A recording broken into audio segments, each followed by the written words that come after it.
বঙ্গোপসাগরে সৃষ্ট নিম্নচাপটি আরও শক্তি বাড়িয়ে পরিণত হয়েছে গভীর নিম্নচাপে। এটি ঘূর্ণিঝড় সেনিয়ার এ রূপান্তরিত হওয়ার শঙ্কা রয়েছে বলে জানিয়েছে ভারতীয় আবহাওয়া দপ্তর। এমন পরিস্থিতিতে বঙ্গোপসাগরে তৈরি হয়েছে আরেকটি লঘুচাপ। এই দুই সিস্টেমের মধ্যে কোনটি বাংলাদেশের উপকূলীয় অঞ্চলে আঘাত হানবে তা জানিয়েছেন আন্তর্জাতিক আবহাওয়াবিদ মোস্তফা কামাল পলাশ। বিস্তারিত জানাচ্ছেন শেখ ফরিদ। বঙ্গোপসাগরে ঘূর্ণিঝড় সৃষ্টির আশঙ্কা রয়েছে বলে জানিয়েছেন কানাডার সাসকাচুয়ান বিশ্ববিদ্যালয়ের আবহাওয়া ও জলবায়ু গবেষক মোস্তফা কামাল পলাশ। 25 নভেম্বর সামাজিক মাধ্যম ফেসবুকে দেওয়া এক স্ট্যাটাসে এমন তথ্য জানান পলাশ। ফেসবুকে আন্তর্জাতিক এই আবহাওয়াবিদ লিখেন, দক্ষিণ পূর্ব বঙ্গোপসাগরের আন্দামান ও নিকোবর দ্বীপের দক্ষিণ দিকে একটি গভীর নিম্নচাপ সৃষ্টি হয়েছে, যা আগামী 2 দিন উত্তর দিকে অগ্রসর হওয়ার আশঙ্কা রয়েছে। একই সঙ্গে দক্ষিণ পশ্চিম বঙ্গোপসাগরে শ্রীলঙ্কার পশ্চিম পাশে একটি লঘুচাপের সৃষ্টি হয়েছে, যা উত্তর পূর্ব দিকে অগ্রসর হওয়ার আশঙ্কা করা যাচ্ছে।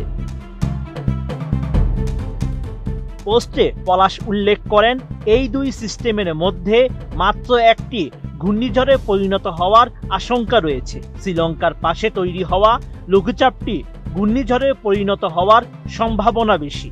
এই ঘূর্ণিঝড়টি কেমন শক্তিশালী হবে ও কোন স্থানের উপর দিয়ে স্থলভাগে আঘাত করবে, এই বিষয়ে বিভিন্ন দেশের আবহাওয়া পূর্বাভাস মডেল ভিন্ন ভিন্ন তথ্য দিচ্ছে। নতুন বাংলাদেশ গড়তে এলো জুলফিকার স্টিল। জুলফিকার স্টিল, ইস্পাত দৃঢ় অঙ্গীকার।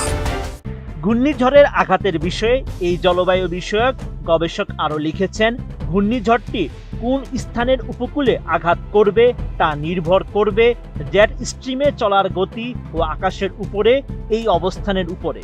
জেট স্ট্রিমের অবস্থানের উপরে ভিত্তি করে ভারতের অন্ধ্রপ্রদেশ রাজ্য থেকে শুরু করে মায়ানমারের রাখাইন রাজ্যের উপকূলের মধ্যবর্তী যে কোনো স্থানের উপর দিয়ে উপকূলে আঘাত করার আশঙ্কা রয়েছে।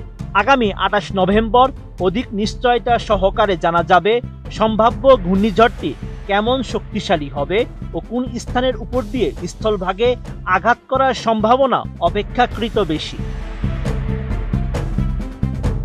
সমুদ্রগামী জেলেদের উদ্দেশ্যে পলাশ লিখেন, ডিসেম্বর মাসের 3 তারিখের পর থেকে উত্তর বঙ্গোপসাগরের সমুদ্র উত্তাল হওয়ার আশঙ্কা রয়েছে। 2 ডিসেম্বরের মধ্যে উপকূলে ফেরার জন্য প্রস্তুতি নিয়ে রাখার পরামর্শ দেওয়া হচ্ছে সমুদ্রে মাছ ধরা সকল ট্রলারকে। একই সঙ্গে 2 ডিসেম্বরের পরে নতুন করে সমুদ্রে মাছ ধরতে না যাওয়ার পরামর্শ দেওয়া হচ্ছে।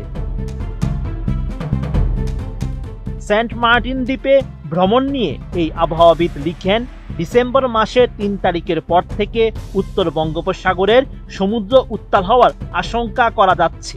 ডিসেম্বর মাসের 3 থেকে 7 তারিখ পর্যন্ত টেকনাফ ও সেন্ট মার্টিন দ্বীপের মধ্যবর্তী সমুদ্র প্রচণ্ড উত্তাল থাকার আশঙ্কা রয়েছে।